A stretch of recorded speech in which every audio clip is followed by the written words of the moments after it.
to episode 12 of Postcards and Beyond. As we move into the third month of this weekly treat, we're moving through July with some phenomenal guests.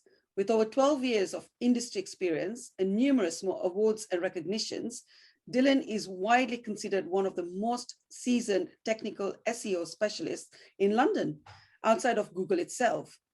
He's also the co-founder of the Fusion Business Group. Please welcome SEO specialist, Dillan Gandhi. Hi, DG. Welcome to Postcards and Beyond. How are we today? Thank you very much, Bhavni. I'm doing peachy. The sun's out and the room's quite cool in here, so getting a lot of work done. So it's a good day, but I'm glad to be spending lunch with you today. Yeah, I'm glad you're here too. Dillan, I'm going to get straight to it. So please tell everyone what exactly is SEO and why is it so important in today's day and age? Yeah, sure. I think some people kind of will know what SEO is, maybe if they've, they've got a website and somebody has mentioned to them, but they don't know exactly what it means. So SEO is short for search engine optimization. It's pretty simple. It's about optimizing, making the little changes as well as some big changes to your website so that it ranks better in Google, because the higher you rank in Google, the more traffic you get to your website for relevant keywords that are relevant to your business. If you run a business, you want to show for your product. When people are looking for products just like the one that you make, you want to show up for it. If you do a service and people are looking for your service in a particular area, you want to show up for it. So my job is to work with clients to sort that out for them, to get them the visibility on Google, and then to keep it, because it is competitive. So you have to always be on top of it. So it keeps me busy. And as you said, like my background is on the technical side of SEO. So I'm very much, I crunch the data, I look at the optimization scores. That's my neck of the woods. But I also do a lot on the other side of it, which is on-page SEO, where you're working with the content, sometimes with fantastic copywriters, just making it a little bit more Google friendly. And then there's another thing called off-page SEO. That is what everyone is saying about your website. So we manage that as well, me and my team. Excellent. For some reason, I feel a lot more educated on these lines as well now. So what's your latest project looking like? Anything exciting? Yeah, so this last year has been a crazy year, but because everyone kind of, whether they liked it or not, they had to get digital. It's opened the doors for some clients that we maybe otherwise wouldn't have ever encountered. So our biggest client is an investment fund broker in Dubai. And that started off as a small kind of positioning campaign, just making sure that they showed up locally when you search the company name. Very small thing, but it has a massive impact, because if you're doing a lot of marketing work and then people can't find your website when they're Googling it, there's a massive problem, right? That's where you have issues. And it's grown, like the relationship has grown, and we're now doing global positioning work. So whilst they're in Dubai, we're looking at Australia, Malaysia, Singapore, America, investment opportunity. They provide investment opportunities for international investors in those markets. And it's really exciting in that as well, because it's they have a big corporate social responsibility angle. So they are looking to do green investments, genuinely, that better society, or help correct social injustices. So it's an absolute pleasure working with them, because whilst, at the end of the day, they're part of the system, they are trying to change it from the inside, and you always want to champion that. Exactly. Yeah, that sounds really cool. Now that you're a very well-traveled person, tell us an exclusive DG travel story. So I thought about this, because obviously you prep a little bit for this, and I think I scared a few of my friends when I was just saying I'm going to tell a few kind of cheeky lad stories from when we were younger. However, I'm not going to, because they'll be like, no. So I'm actually going to share probably a little bit of it's not hard to work out, but some people kind of find that interesting. So my family, generally, we're not the beach type. Like when we go and travel, they're more kind of like geography trips, I guess. Like we go to learn about another culture, and even when we intend to sit on the beach and do nothing for days, it doesn't always plan out that way. So I'm going to talk about Cuba. So myself and with my parents and my grandparents as well, and my sister, we went to Cuba in 2017, and a very, very interesting country. Now, we went originally thinking, oh, we're just going to sit on the beach. We spent a grand total of 2 hours across the whole trip, just sat somewhere. The rest of the trip was absorbing as much of the culture and learning about it. And, you know, and it was a very interesting trip because we enjoyed it, obviously, as tourists. You know, it's a great culture, and it's very welcoming, and it's very unusual because you have these vintage cars everywhere, and you have this kind of very built up areas, but at the same time there's a crazy backbone to it that, you know, Cuba does have civil issues, and it does have, you know, people make you know, 18 pounds a day, and their food is rationed, and like the taxi driver makes more than a doctor would. And so it's a very unusual thing, and just us giving a tip to you know, one of the drivers was more than he makes in that whole month.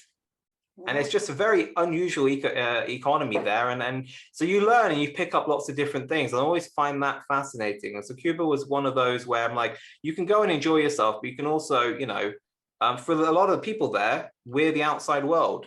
You know, internet is not accessible to everyone. You can only use the internet in government buildings, or if you've got a government agreement. And so they're trying to find out about London, they're trying to find out about Oxford, which is obviously my hometown, and they hear little things, and it's just incredible. And like, obviously I'm Indian as well, so they want to know more about, you know, my father's story, for example, coming from India to the UK. And we've kept, I mean, maybe I shouldn't say, but we've kept in touch with a couple of the people that we met there, because, you know, they're able to get a 2G connection and send an email every now and then. So I thought that was a very, very interesting trip. And I love doing those type of trips, which is a bit different. The worst thing on the planet is just sitting in one place when you're in a completely new culture. I just couldn't do it. Like, yeah, not my thing. No, that's all right, because to go and visit some other countries, you want to know their culture, you want to know what really is out there, because it's always usually people would be like, yeah, I want to book a 5-star hotel, I want to be by the beach, I just want to lounge or do excursions which are around that luxury trip. Yeah. But yeah, what you've done is something really good, because that's how I'd like to go whenever I go on holidays. That's what I want to know, the culture, what people, how people live, what they do. So yeah, no, that's really good. I mean, not that, just to add another thing, I just remember me and my friends, the last kind of lads holiday we went on, and me and one of my friends, I went with Sarge, we split off from the other two because we went and did in Marrakesh. We went up to one of the mountains, and like with our driver, and like dead. It was absolutely dead. There was a virgin retreat you could see it, like, but even that was completely quiet. And like, we're like, where the hell are we? Like, because we can see literally people, it was a Friday, so there was like a you know, mosque and stuff. So you could hear it in the mountains, the echoes, but there's no one there. And then there's like a random little kid with goats. And like, it was a completely as far away from you know, the capital city and you know, Casablanca and all that. But you're like, yeah, this is enjoyable. It's very tranquil, and I do like that as well. So yeah. Amazing. So where would you go in the world to do what you do? So I have a kind of an area that I really want to go to, and it's for a very specific reason. So there's a city called Nur Sultan. It used to be called Astana, but they recently renamed it, and it's in Kazakhstan, and it's the capital city. So fairly recently became the capital city, and it's a stunning place, like absolutely, like just from everything I've seen. And obviously it's got money because it's able to look after its people very well. But tourism isn't something that it's known for, and it does. I mean, it's very hard to get to. You have to go via Russia, basically, like really to get there. Yeah, I mean, that's kind of my place. I want to go and explore it, and I think even what I do, like if it helps bring tourism and travel to you know, Nur Sultana, I'd be very happy to be, you know, put my name to claim on that one. But that's kind of where I'd like to go. It's just crazy. Like you think they've put millions and millions and millions into the city, but there's no one there. It's like, it's a bit of an odd thing. So even then, like going and wandering around, you kind of feel like you're in a, I don't know, a blockbuster movie where the world disappeared or something. So I'd like that experience. And I think it's one of the last places probably that is able to do that type of environment, at least in Europe. Yeah, it's just venturing out a little bit out of your comfort zone and going and exploring places like this. Definitely. I think exploration is the best part of travel. Yeah. You know, I joked once, you know, if I went to Sharm el Sheikh, I'd get in trouble because I would not be sticking to the resort. I'd be in the dispute zones. So like, yeah, so maybe that's I'm off the Egypt travel list, maybe. We'll see. I think you're a perfect example of my company's name, Venture Beyond, because you do like venturing beyond and going out of your comfort zone. So yeah, excellent. So, and just like that, we're in the last part of this episode. Now, this part of the segment is where we're going to play a speed round. Not too much thinking. The first thing that comes to your mind is what you're going to tell me. Okay. Are we ready? Oh, I'm a bit nervous, but yeah, go for it. It's very simple. It's just like, I'm sure you'll just do it really well. So what was your childhood dream job?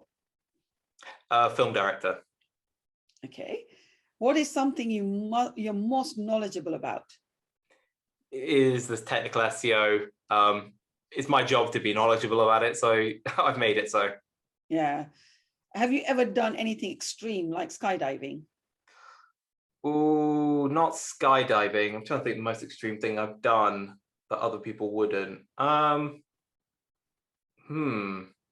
I play it pretty safe. I'm not that rock and roll, unfortunately. I've done, yeah, like when we've gone to Switzerland or something, and there's like, I mean, there's these suspension bridges 10,000 feet in the air, and I'm just like, I mean, it's not that extreme, but some people are like, I would not walk over that, and I've gone, if it's my time to go, it's my time to go. Maybe that's there. So next time I'm taking you on a trip with me to do a bungee jump. Okay, I could be motivated too, but I mean, there'd have to be some sort of circumstances. It has to be for charity or something. That might be it. Yeah. There you go. We'll sort something out. So that's our next trip. So what is something you wish you could change in today's world? I think social inequality is quite a big one, but like, I think, you know, it gets kind of, especially here in the UK, it's kind of seen, oh, that's an American thing, or that doesn't apply here. And yet, you know, every single day of my life, I see it, and I'm in a position where, you know, I can, fortunately, you know, I live in you know, money can solve problems, but if I wasn't, I'd be screwed. Yeah. Sorry, that went deep. There you are. I'm not going to comment on that. What's your typical everyday outfit like? During lockdown, it's a t-shirt and tracksuit. Like, it's the most lazy outfit. But normally, when I'm out and about, it's pair of jeans, a t-shirt with some sort of pattern. I like this is my pineapple t-shirt, but I've got ugly shirts and t-shirts, and then a plain blazer over it. Yeah, don't forget the beanie. Oh yeah, obviously during lockdown. Oh, where is my best friend? It's somewhere here. Because you sit in one place and my hair is all nicely done, you know, we do morning networking. So 6 a.m. it's all nice, and then by lunchtime it's a boom. Okay. So I hide it under a beanie. My beanie's gone in hiding. It doesn't want to be filmed. But I've become you would never see me in a beanie before lockdown. that's probably the biggest thing that's changed about me in the last year. Yeah, since I've met you, all I've done is Yeah, all you see is me in the beanie. So what show or shows do you watch religiously? Ooh, okay. So me and my wife are watching at the moment because we came back late last night. We're like, we have to watch the newest episode. So Superman and Lois, which is the new Arrow verse show. It's really cool. Watching, I love Star Trek. Like, it's something that I didn't really a few years ago, but the newer kind of, they've made it a little bit more modern, I think is probably a good word to use there. So I find that quite entertaining. And when we watch all the Marvel shows, that's our thing. So we've got Loki to catch up on at the moment. Brilliant. There's a really nice one out there as well to watch. It's called The 100. Yeah. Really good. So what was your favorite subject in school? Ooh, media studies. I still am, but like I find it fascinating. Just, you can have the same story, but you can have 100 different versions of it. Yeah. Brilliant. So if you had to pick any Marvel character to portray you in a documentary about your life, who would it be? Oh, like an actor or a any character, actor, yeah. Who? I was gonna say my favorite Marvel character, I guess maybe. It's odd, I don't really have a favorite. I always liked Iron Man, I guess, because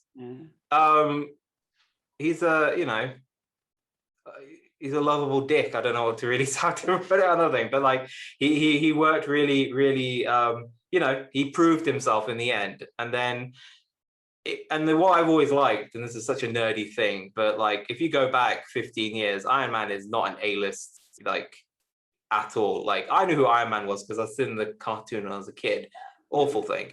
So he wasn't A-list, and they kind of made him into, if you think superhero, he's now up there. Spider-Man though is my all-time favorite character. But I'm not a huge fan of the current one, so I'm gonna gloss over that. Oh dear. How do you handle a bad hair day? My beanie. I knew that was coming. I have one sec. Box of beanies. Oh my god. So I'm able to coordinate based on what I'm wearing. Oh, brilliant. Peanut butter and jelly or ice cream? Ice cream. What is your spirit animal and why? My spirit animal is a fox. Okay. And it's because nimble, swift, but loyal. Foxes are they're very they're nice. I don't know. Some people kind of like, we're in Harrow. I'm in Harrow, so like the foxes are, they're friends. They're our neighbors. Yeah. Hi there, fox. Hi. My wife, on the other hand, no. Like, I remember when she came to the UK, and she's like, "What the heck is that?" Like, because they don't have foxes in India. Like, well, at least not like this. It's like, they just they walk around, and like where we are in Rayners Lane, like sometimes, I mean, if you have a really ballsy fox, it'll just walk down Rayners Lane alongside you, like it doesn't care. Wow. And I like that. So that's my spirit, an urban fox. That's my spirit animal. Brilliant. Do you prefer warm weather or cold? Cold. What has been your favorite photo that you've taken, and tell us a little bit about it? Ooh, okay. So it was a photo I took only 2 weeks ago. Okay. So finally, like I have an iPhone, like the full one, like the Pro Max, and I was like, okay, let me use it. So we went, me and my wife went on a walking trip around the Hillingdon canals, and so we're having like a picnic and stuff. But people don't know there is a secret canal. You can see it on Google Maps, but when you're going there in person, it's a different thing.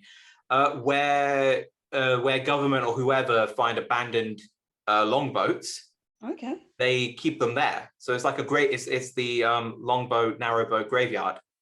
And so we were walking over a bridge where you can see it, and I took a photo. And it just, the lighting at the time, there was like a few God rays and things like that, and it looked amazing. So I took it and then went home, did a little bit of Photoshop, and I'm gonna get it on a canvas because it was really nice. Yeah, lovely. And last, what comes to your mind when you hear venture beyond? Go beyond literally venture beyond, but screw your comfort zone. Take a step out of it, go explore, come back with a story. Exactly. Yeah. Wow, that was the final question. And that was so much fun, Dillan. Thank you for being with us. Guys, please do get in touch with Dillan, as no one, and I mean no one, can handle SEO the way he does. I'll see you all next week with another exciting guest. Bye for now. And once again, thank you, Dillan, for being part of Postcards and Beyond. My pleasure, anytime. Thank you.